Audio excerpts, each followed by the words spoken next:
There's a story told of a young man in Ohio who stood in the middle of a dusty field, staring at a rundown barn. He had no money, no powerful family name, and not a single guarantee for his future. But in that moment, he made a decision that would change everything. He would walk, talk, and carry himself like a man destined for success, even though, to everyone else, he looked like a failure waiting to happen. That young man didn't wait for circumstances to get better. He didn't wait for the perfect moment. He simply acted as if victory was already his. Years later, he became a leader in his field, employing hundreds, respected by thousands, and admired by all who knew him. What made the difference? Not luck. Not chance. Not even talent. It was what Napoleon Hill called a definite mental attitude, what I'll call here the victory state of mind. And in this series, you're going to discover how to develop it for yourself. Lesson woven into the story. Think about it this way. Most people spend their lives waiting. They wait for the right economy, the right mood, the right support from others. They wait until the conditions look perfect. But winners don't wait, they act. They carry themselves with the certainty of victory long before any real success shows up. This is not about lying to yourself. It's about training your mind to become a magnet for success. Napoleon Hill wrote that whatever the mind can conceive and believe, it can achieve. That isn't just a clever saying, it's a law of the mind. When you consistently picture yourself as victorious, when you walk and talk with the spirit of someone who knows they will win, your subconscious mind accepts it as reality. And here's the amazing part. Your subconscious doesn't know the difference between something you vividly imagine and something that's already happened. Let's pause on that thought. Imagine a soldier preparing for battle. He closes his eyes and rehearses the victory march. He sees himself standing tall, receiving medals, shaking the hands of his comrades. The nerves in his body fire, as if he is really there. His breathing changes. His posture straightens. When the day of battle comes, he fights with the calm confidence of someone who has already won. That is the victory state of mind in action. Planting the seeds. The human mind is like fertile soil. Plant seeds of fear, worry, and doubt, and you'll harvest a crop of failure. Plant seeds of victory, confidence, and determination, and the harvest will be success. This is why the most successful men and women you admire don't just wait until things look good. They carry themselves with certainty even in the darkest times. When a business deal falls through, when their health fails, when the world doubts them, they stand tall anyway. Why? Because they know that current conditions are simply the results of past thinking. And new results will always follow a new way of thinking. A living example. Let me take you back to the early days of Thomas Edison. Before the world knew him as the man who gave us the light bulb, he was a boy in school constantly told he was too slow to learn. Teachers dismissed him. His neighbors thought he was odd.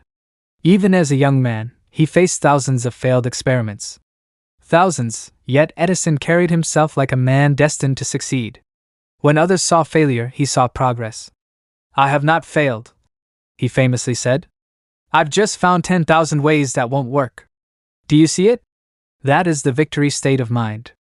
Even when the evidence screamed failure, his inner certainty screamed louder. "I am victorious."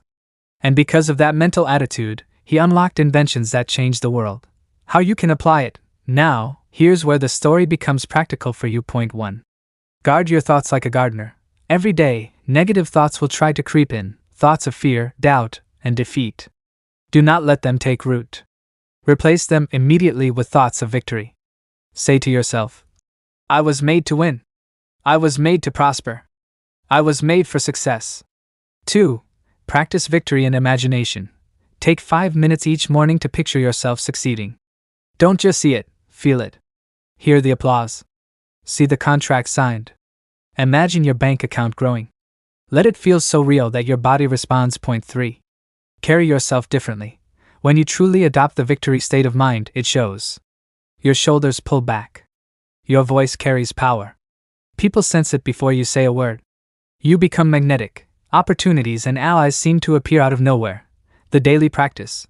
I want you to remember this truth. Victory is not a destination, it is a way of traveling. Too many people think they will feel victorious after they succeed.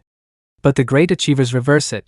They feel victorious first, and then success follows as a natural result. It's a mental shift that can transform your life, just as it transformed the lives of Edison, Henry Ford, and countless others who practiced it before you.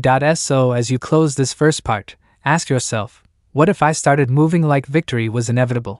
What if I spoke and decided from a place of certainty? What if I believed, not tomorrow, but today, that success is already mine, that one decision could be the start of everything? Fire in Part 2, we'll explore the science behind acting as if, why your brain, your body, and even your environment begin to change the moment you adopt the victory mindset. Would you like me to continue writing all 6 parts one by one, each 1,000 words, or do you want me to give you a full outline of all 6 parts first, so you can see the journey before we expand them? The Victory State of Mind, Part 2, inspired by the philosophy of Napoleon Hill, The Hook. One evening in 1878, Thomas Edison gathered a group of weary assistants in his workshop.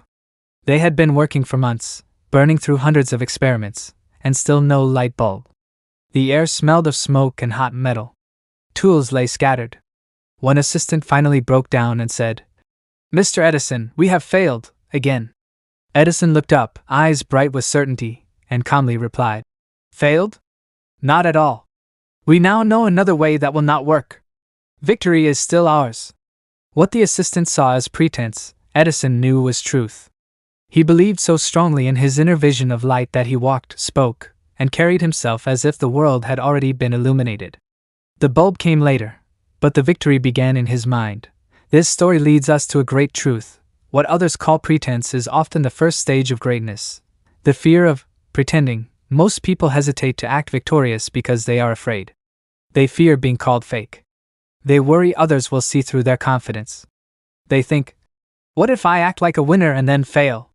But here's the secret. If you do not consciously choose thoughts of victory, you are unconsciously choosing thoughts of defeat. There is no middle ground. Every moment, you're building the mental picture of your future. The only question is whether you'll do it deliberately or by accident. Think about an architect. When he draws up blueprints for a building, the building doesn't exist yet. But no one accuses him of lying. He is creating the plan that will bring it into reality. Your victorious mindset works the same way. It is your personal blueprint for success. The honest truth about pretense here is something most people miss. Pretending to fail is still pretending. Pretending to be weak is still pretending. Pretending you can't is still pretending. So why not pretend to win? Napoleon Hill wrote that. The mind becomes what it dwells upon. If you dwell on weakness, your mind finds proof of weakness. If you dwell on victory, your mind begins to rearrange reality until it matches your vision. Let me give you a simple example. Have you ever noticed that when you start thinking about buying a certain car, suddenly you see that car everywhere? That's your subconscious at work. It seeks out what you program it with. The same law applies to victory. When you fill your mind with winning thoughts, opportunities appear where you never saw them before. The invisible becomes visible. Every man-made thing you see around you, the chair you're sitting on, the road outside your window, the skyscrapers in New York City, once lived only in someone's imagination. Columbus had to see new lands in his mind before he ever set sail. The Wright brothers had to see themselves flying before their craft ever left the ground. Edison had to see the glow of a light bulb before it ever burned. Your victory works the same way. It already exists in potential form. By acting as if it is yours, you are not lying. You are reaching into the invisible world of thought and drawing it into visible reality. The physical expression of inner victory. But victory cannot remain only in your head. It has to show up in your body. Your walk, your voice, your posture, all of these are outward signs of your inner belief. Think about it. Successful people move differently. They stand tall. They walk with purpose. They speak clearly. They dress as though they expect great things to happen. Is this arrogance? No. It is alignment. It is the natural outer reflection of an inner conviction. Try this experiment. Stand tall, shoulders back, chin up. Take a deep breath and smile slightly. Walk across the room as if you own it. Notice what happens. Your mind immediately begins to feel more confident. That's because your body and mind are deeply connected. When you move like a winner, you begin to think like a winner. The power of voice and presence. Your voice is another powerful signal of victory. People who expect to win speak with clarity and strength. They don't mumble, whisper, or trail off in hesitation. They project their words with conviction, because they believe their words matter. When you speak with authority, the world takes notice. Employers listen. Customers trust. Friends respect. Strangers admire. But more importantly, you start believing in yourself more deeply. And it's not just posture or voice. Your overall presence, your energy, tells the world what to expect from you. People can sense when you're defeated before you say a word. They can also sense when you're filled with certainty. That's why the victory mindset is magnetic. It draws opportunities, resources, and allies into your life. Everyday practice of victory. Here's a simple daily practice. 1. Morning mindset. Before you leave your house, stand in front of the mirror. Look yourself in the eye and say, "Victory is mine today." Say it until you feel it. Point 2. Walk with purpose. Wherever you go, work, the store, the gym, walk as if you are on important business. Because you are. Your life is important business. Point 3. Speak with confidence. Whether you're ordering coffee or leading a meeting, practice speaking with clarity and strength. Don't rush. Don't shrink. Point 4. Dress the part. Present yourself with care. Not for vanity, but for respect, for yourself and for the opportunities that are coming your way. These small acts train both your body and your mind. Over time, they create an unshakable habit of victory. The core truth of Part 2, the fear of pretense, is really the fear of your own greatness. It feels safer to stay small, but your potential will not let you rest there. It demands to be expressed. So remember this. The person who refuses to act victorious has already chosen defeat. The person who dares to act victorious has already taken the first step toward making it real. As Napoleon Hill would say, you are not deceiving anyone when you think and act like a winner. You are being more honest than ever. Because you are not settling for your current limitations. You are honoring your true potential. Fire. In Part 3, we'll uncover the hidden science behind acting as if, why your brain, your nervous system, and even your chemistry begin to change when you think and act like victory is already yours. Would you like me to keep building Part 3 next? Science of acting as if, 1,000 words. Or would you prefer me to first give you a roadmap of all 6 parts so you can see how the whole series will unfold? The Victory State of Mind, Part 3, inspired by the philosophy of Napoleon Hill. The hook. A young salesman in Chicago once stood trembling outside the office of a wealthy business owner. He was there to pitch an idea, but doubt filled his mind. His shoulders slumped, his voice shook, and when he finally spoke, his words were weak. "I was hoping maybe, if it's not too much trouble." The businessman politely declined. A week later, another salesman walked into the same office with the exact same product. But this man's posture was strong, his handshake firm, and his words confident. "Sir, I'm starting a new venture, and I'd like you to be part of it. Here's how it will benefit you." The businessman signed on the spot. What made the difference? Not the product. Not the timing. Not even the price. The difference was confidence, language, and the energy of victory. This is the subject of Part 3, how your words, your presence, and your attitude in the face of obstacles determine whether doors open or slam shut. Speaking the language of victory. Your words are not just sounds in the air. They are seeds. Every word you speak plants something in the fertile soil of your subconscious mind. And like any soil, it doesn't care what you plant. It will grow weeds just as easily as wheat. That's why victors watch their words carefully. The defeated say, "I'll try. I hope so, maybe it will work." The victorious say, "I can. I will. When I achieve this." Do you see the difference? One set of words is filled with doubt. The other is filled with certainty. Napoleon Hill taught that autosuggestion, the words you repeat to yourself, programs your subconscious mind. And your subconscious mind will find ways to make those words reality. If you constantly say, "I can't, it's impossible, I'll never succeed," your subconscious takes those words as orders. It goes to work proving you right. But if you consistently say, "I will. I am capable. I'm preparing myself," your subconscious begins hunting for opportunities to fulfill those commands. Your words become your instructions to destiny. How victors speak when someone asks about your goals. Don't hedge. Cross mark. Don't say, "I'm hoping to start a business someday." White heavy check mark. Say, "I'm starting my business." Cross mark. Don't say, "I'm thinking about pursuing that opportunity." White heavy check mark. Say, "I'm pursuing that opportunity." This isn't arrogance, it's commitment. It impresses others with your certainty and strengthens your own belief. Even how you talk about the past matters. Cross mark. Don't say, "I failed at that." White heavy check mark. Say, "I learned something valuable." Words shape your history and your future. Speak victory into both. Magnetic confidence. Confidence is not loud bragging. It's not arrogance. It's the quiet certainty that flows from a victory mindset. And here's the secret: confidence attracts. Throughout history, People have rallied behind leaders not because they were perfect, but because they projected certainty. Soldiers followed generals who looked like they already believed in victory. Investors back entrepreneurs who speak with conviction. Customers trust salesmen who sound certain. Confidence is magnetic. It draws respect, support, and opportunity. Think about your daily life. The confident man gets better service at restaurants. The confident woman is remembered at job interviews. The confident student is chosen for leadership positions. This isn't luck, it's human nature. People are drawn to strength because it makes them feel secure. But beware, arrogance repels. Arrogance is insecurity dressed up as strength. True confidence doesn't need to tear others down. It doesn't need constant validation. It simply radiates certainty and calm. And the more you practice acting like a victor, the more authentic confidence grows.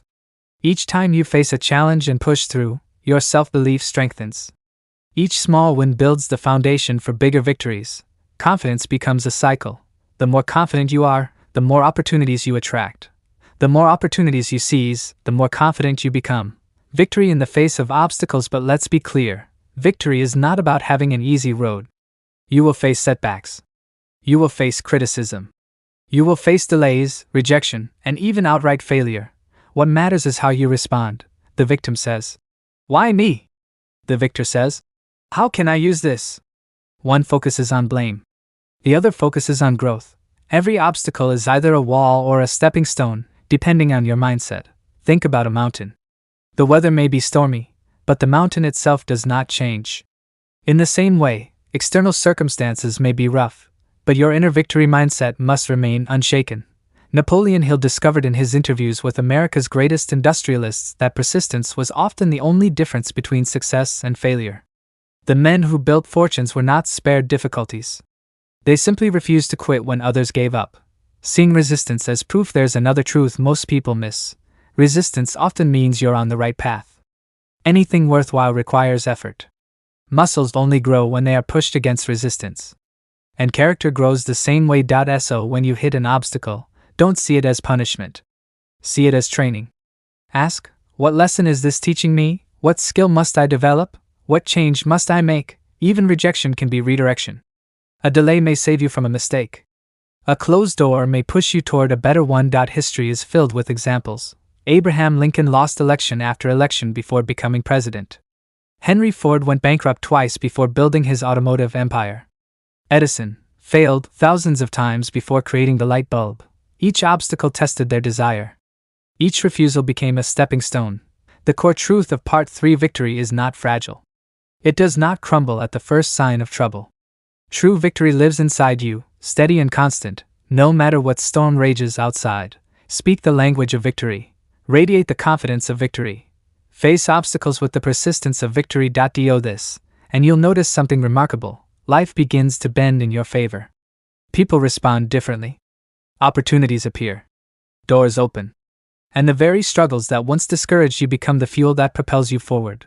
Fire. In Part 4, we'll dive into how your imagination is the workshop of victory, and how to use it to rehearse success so vividly that your mind and body cannot help but make it real. Would you like me to write Part 4 next in full, 1,000 words? Or would you prefer I pause and give you a roadmap summary of all 6 parts so you can see the bigger picture before we continue? Part 4. Speaking the language of victory. It was a crisp Saturday morning when John decided to meet his old mentor, Mr. Carter, for breakfast at a quiet diner on the edge of town. The little place smelled of coffee, maple syrup, and fresh biscuits. Mr. Carter, a man in his 70s with bright eyes and a steady voice, slid into the booth across from John and wasted no time. "John," he said, stirring his black coffee slowly, "your life will rise or fall on the words you speak, especially the ones you say to yourself." John raised an eyebrow. "You mean positive thinking? Like saying affirmations in the mirror?" Mr. Carter chuckled. "It's much more than that. Words are commands. Every word you repeat programs your mind. Say you can't often enough, and your brain will work to prove you right. But say you can, and it begins searching for solutions, opportunities, and people who can help. That's the language of victory." The power of small words. John thought about his own speech. He realized he often said things like, "I'll try," or "I hope." He thought it sounded humble. But now, sitting across from Mr. Carter, he saw those words carried weakness. Mr. Carter leaned closer. There's a world of difference between I'll try to build a business and I'm building a business. One says you're unsure. The other says it's already happening. Which man do you think attracts investors, partners, and respect? John didn't need to answer. He knew. You see, Mr. Carter continued, winners don't leave the door open for doubt. They lock it shut. They replace weak words with strong ones. And that strength not only convinces others, it convinces themselves. The inner conversation on his drive home, John paid attention to the chatter in his mind. He noticed it never stopped. Some thoughts were encouraging. You're improving, keep going. Others, not so much. This is hard. Maybe you're not cut out for it. He realized Mr. Carter was right. His inner voice wasn't neutral, it was shaping his actions. Every doubtful word was like a hand pulling him backward. So John began an experiment. Whenever his mind whispered, I can't, he corrected it. I can and I will. Whenever he thought, this is too hard, he replaced it with, this is a challenge, and I'm equal to it. At first, it felt forced. But after a week, he noticed something. His confidence was growing. He approached tasks with more energy. He didn't hesitate as much. And surprisingly, other people responded differently. They seemed to take him more seriously. Planting seeds with words. One evening, John attended a networking event downtown. A woman asked, So, what are you working on? Normally, John would have said, I'm hoping to start a consulting business. But he remembered Mr. Carter's lesson. He straightened his shoulders and replied, I'm building a consulting business that helps small companies grow. The woman's eyes lit up. Really? I know 2 business owners who could use that. Let me introduce you. That night, John left with 2 new leads and a realization. His words weren't just sounds in the air. They were planting seeds in other people's minds. Seeds that could grow into opportunities. Reframing the past. Not long after, John met his friend Eric for lunch. Eric asked about a failed project John had worked on last year. John started to say, Yeah, that was a disaster. But caught himself. Instead, he said, That project taught me valuable lessons about leadership and planning. It prepared me for what I'm doing now. Eric nodded with respect. Man, that's a good way to look at it. Most people would just complain. In that moment, John saw how even the words he used about the past could change how others viewed him, and how he viewed himself. Guarding against negativity, of course, not everyone was supportive. At a family barbecue, his cousin scoffed when John mentioned his business plans. Come on, man. Starting a business these days? The economy's too tough. What if it fails? John smiled calmly. I appreciate your concern, but I'm confident it will succeed. I see it differently. The old John might have argued or grown defensive. But now he realized something important. His words weren't just for others. They were instructions to his own subconscious. And he wasn't about to instruct his mind to accept failure. The architect's blueprint. One night, John sat on his porch with a notebook. He wrote down some of the limiting phrases he used to say. I'm not ready. I don't know how. What if it doesn't work? He crossed them out and rewrote stronger ones. I'm preparing myself. I'll find a way. When this works, here's my next step. Looking at the page, John realized his words were like bricks. Each one built a wall, either strong or weak. If he chose the right ones, he could construct a fortress of belief, unshakable and lasting. As Napoleon Hill once said, Your words are the blueprint of your destiny. John was beginning to see the truth of that. A quiet transformation. Weeks passed, and John noticed a quiet transformation. He didn't need to force confidence anymore. His words were shaping his thoughts, and his thoughts were shaping his actions. People listened more closely when he spoke. Opportunities seemed to appear where none had existed before. It wasn't magic. It was the law of cause and effect. By choosing the language of victory, John was directing his subconscious, influencing others, and setting in motion events that aligned with his goals. Mr. Carter's final reminder. One evening, John met Mr. Carter again. He told him how things were changing. Mr. Carter smiled knowingly. Remember, John, he said, every time you speak, you're either building the foundation of victory or laying the groundwork for defeat. Words are like tools.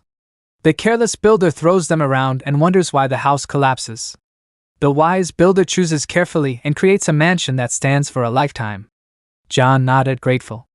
For the first time in his life, He understood that the language of victory wasn't about pretending, it was about declaring. Declaring his belief, his commitment, and his destiny. And as he walked out into the night, John whispered to himself, I can. I will. I am. Those weren't just words anymore. They were truth.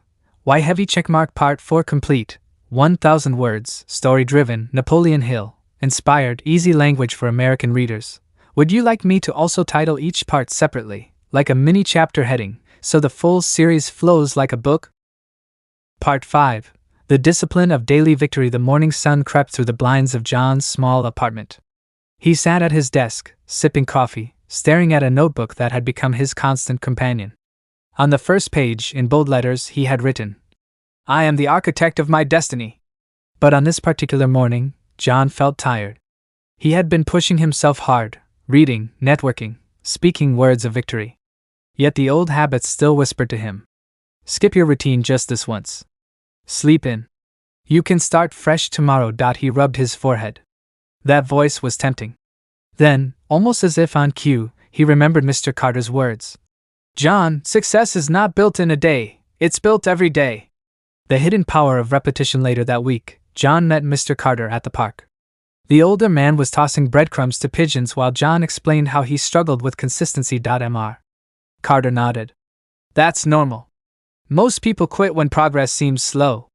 But let me tell you a secret, your mind is like soil. Whatever you plant in it, it accepts. But it doesn't bloom overnight. Repetition is the water and sunshine that makes it grow. John frowned. So you're saying it's not about one big effort, it's about small, daily actions? Exactly, Mr. Carter said. Victory is not a one-time event. It's a habit. You can't just declare success once and expect the world to hand it to you. You have to live it every day, until it becomes your nature. A simple routine. Taking his mentor's advice to heart, John decided to create a daily routine. Nothing too complicated, just simple, consistent actions to keep his mind locked on victory. Every morning, he woke up early, read a page from a success book, and wrote down his top 3 goals for the day. He repeated his affirmations out loud. I am confident. I attract opportunities. I am building a successful business. At first, it felt mechanical. But as the days passed, something shifted. His mind began to expect those words, like a hungry stomach expects food at mealtime. They were feeding his belief, strengthening his resolve. The test of discipline. One Friday night, John was invited out by friends. They stayed late, laughing and talking. By the time he got home, it was past midnight. His alarm clock went off at 6 the next morning. His body begged him to sleep. His mind said, you deserve a break. Just one morning off. But then he remembered Mr. Carter's warning. One broken commitment leads to another. Soon, the habit is gone. So John pulled himself out of bed, groggy but determined. He opened his notebook, read his goals, and spoke his affirmations. It wasn't perfect, but it was progress. And afterward, he felt a quiet pride that no comfort could match. That day, John realized discipline wasn't about feeling good in the moment. It was about proving to himself that he could be trusted. Building momentum. As weeks turned into months, John noticed something remarkable. His discipline was creating momentum. He no longer had to push himself so hard. His routines carried him forward. Just like brushing his teeth, his daily habits became automatic. And with each small victory, his confidence grew. Clients began to notice his reliability. You're always so prepared, one business owner told him. Another said, you have a certain energy about you. Like you're going places. John smiled. He knew it wasn't magic. It was the simple power of daily discipline, stacking one victory on top of another. The enemy of excuses. One afternoon, John visited his cousin Eric again. Eric was frustrated. Man, I tried that positive thinking stuff for a week. Didn't change a thing. I guess it doesn't work. John leaned back. Eric, did you plant seeds in your garden last week? Yeah. Did you expect vegetables the next morning? Eric laughed. Of course not. That takes time. John nodded. Exactly. Success is the same. The seeds are your thoughts. The water is your daily actions. If you quit watering after a week, don't be surprised when nothing grows. Eric was quiet. John had said the same thing Mr. Carter once told him. Now he was the one passing it forward. The physical expression of routine. John also began to notice how discipline affected his body. He carried himself straighter, spoke more clearly, and walked with purpose. Even on tough days, he looked like a man in control. One client remarked, "You always seem confident, no matter what's happening." John smiled. "That's because confidence is a decision, not a feeling. I choose it daily." And he realized it was true. His body was simply reflecting the steady victories he was winning inside. The law of compounding. Mr. Carter explained it best one evening as they walked down Main Street. "John, think about money in a savings account. Add a little each day, and it grows with interest. That's how discipline works. Every small victory compounds. Before long, you'll look back and realize you've built something incredible." John thought about his business. A year ago, it was only an idea. Now, because of his daily discipline, it was becoming real. Clients, income, opportunities. They were all proof that compounding worked in life just as in money. Victory becomes identity. The greatest surprise came months later. One morning, John forgot to set his alarm. Yet he woke up early on his own, ready to start his routine. His body and mind had adjusted. Discipline was no longer something he forced. It had become who he was, and that, John realized, was the true secret. Victory wasn't just an event to chase. It was an identity to live. Mr. Carter's final challenge. One crisp autumn afternoon, as leaves swirled in the breeze, Mr. Carter placed a firm hand on John's shoulder. "You've learned the language of victory. You've practiced the habits of victory. But now comes the hardest part, John. Can you keep it going when life tests you? When storms hit, when people doubt you, when results are delayed, will you still choose discipline?" John took a deep breath. "Yes. Because victory is not what I do, it's who I am." Mr. Carter's eyes shone with pride. "Then, my boy, you're on the path to greatness." And for the first time, John didn't just believe it. He knew it. White heavy checkmark. Part 5 complete. 1,000 words, story-driven, Napoleon Hill, inspired, easy language for American readers. Would you like me to move directly into Part 6, the final part with a powerful call to action, like Napoleon Hill's closing style? Next. Part 6, the final test and the master key. The winter wind howled outside as John sat at his desk, staring at a stack of bills. His business had been growing, but a few unexpected setbacks had hit hard. A client canceled a big contract. Another delayed payment. For the first time in months, doubt crept back into his mind. What if this doesn't work? What if I fail after all this effort? He closed his eyes and pressed his hands against his forehead. That old voice, the voice of defeat, was back. And it was louder than ever. Then he remembered Mr. Carter's challenge. "Can you keep it going when storms hit?" This was the storm. And he had to decide who he was. The choice between defeat and victory. John walked to the mirror and looked at himself. His shoulders were tense, his eyes tired. For a moment, he saw the man he used to be, the man who settled, who gave up, who lived small. But then he remembered all the mornings he had chosen discipline over comfort. He remembered the times he spoke words of victory when fear wanted to silence him. He remembered how far he had come. He leaned closer to the mirror and said firmly, "I will not go back. I will not surrender. I am victory." And as he spoke, something shifted inside. His energy returned. His determination flared. The fear wasn't gone, but it no longer controlled him. The law of persistence. The next day, John met with Mr. Carter and poured out his frustrations. The older man listened quietly, then said, "John, you're standing at the exact point where most people quit. But quitting now would mean throwing away every ounce of progress you've made. Remember this, the darkest night always comes just before the dawn. Success is testing you. It's asking if you really mean what you say. If you persist, the tide will turn." John nodded slowly. He realized persistence wasn't about ignoring the struggle. It was about moving forward despite it. A story of steel. Mr. Carter smiled and told him a story. "Do you know how steel is made, John? First, iron ore is dug from the ground. It's rough, dirty, unshaped. But when it goes through the fire, when it's heated, hammered, and refined, it becomes strong, unbreakable. That's what you're going through. The fire is shaping you. Don't run from it. Let it make you steel." The words sank deep into John's soul. He left that meeting with a new understanding. The struggle wasn't punishment.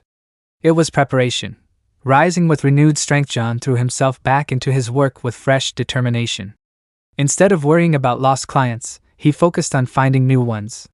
Instead of dwelling on problems, he searched for solutions, and opportunities appeared.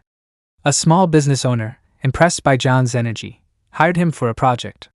Then another referral came in. Slowly but surely, the income returned. It wasn't easy. But John had crossed the line. He no longer saw himself as a victim of circumstances. He was the creator of circumstances. The master key revealed months later, John and Mr. Carter sat on a park bench, watching children play. "Mr. Carter," John said, "I think I understand now. Victory isn't about waiting for the perfect opportunity. It's about choosing victory every day, no matter what happens." The old man's eyes sparkled. "You've discovered the master key, John. The key is not luck or talent, or even education. The key is your attitude. The world reflects what you expect of it. If you think defeat, you attract defeat. If you think victory, you attract victory. That's the eternal law." John sat quietly, letting the words settle. He realized that every invention, every discovery, every great success in history had begun with someone daring to believe in victory before the evidence appeared. Passing the torch a few weeks later, John gave a small talk at a local community center. He stood before a group of young people who looked tired and discouraged. He told them about his journey, the doubts, the struggles, the discipline, the persistence. He spoke in simple words, not as a teacher but as a fellow traveler, and then he said, "Victory is not out there somewhere. It's in here." He tapped his chest. "It begins in your mind. The day you choose to think like a winner, to act like a winner, you have already started winning. Don't wait for proof. Believe it first, and the proof will come." The room was silent. Then one young woman raised her hand and said softly, "That's the first time I've ever believed I could do something more with my life." John felt a lump in his throat. In that moment, he knew the circle was complete. Just as Mr. Carter had planted seeds in him, he was now planting seeds in others. Victory becomes legacy. As the years passed, John's business grew, but more importantly, his influence spread. People admired his confidence, his discipline, his persistence. They sought his advice, his encouragement, his leadership. He realized victory was not just about personal gain, it was about lifting others, showing them what was possible, and leaving behind a trail of hope and inspiration. And one evening, as he closed his notebook filled with years of goals and affirmations, he wrote one final line. "Victory is not mine alone. It is a gift I share with the world." Call to action. Dear reader, John's story is not just a story, it's a mirror. Somewhere inside you is the same potential, the same power, the same master key. You have dreams waiting to be claimed. You have talents waiting to be expressed. But here is the truth: if you don't choose victory, defeat will choose you. There is no neutral ground. So I ask you, will you rise? Will you claim the power of your own thoughts? Will you discipline yourself daily, persist when storms come, and walk with the bearing of a victor? The choice is yours. Remember, every road you travel, every chair you sit on, every bridge you cross was once just a thought. Your future is no different. Think it, believe it, act it, and it will be yours. Now is the time. Begin today. Speak words of victory. Stand tall. Persist. And step boldly into the life that already belongs to you, because you are victory. Fire. If this message spoke to you, don't keep it to yourself. Backhand index pointing right. Subscribe so you never miss the next lesson on success. Backhand index pointing right. Share this story with a friend who needs encouragement today. Backhand index pointing right. And most importantly, leave a comment below. Tell us your biggest takeaway, or the victory you're claiming for yourself right now. Your words may inspire someone else to rise up and win their own battle. Remember, victory begins in the mind. Claim it, live it, and share it. 100 points.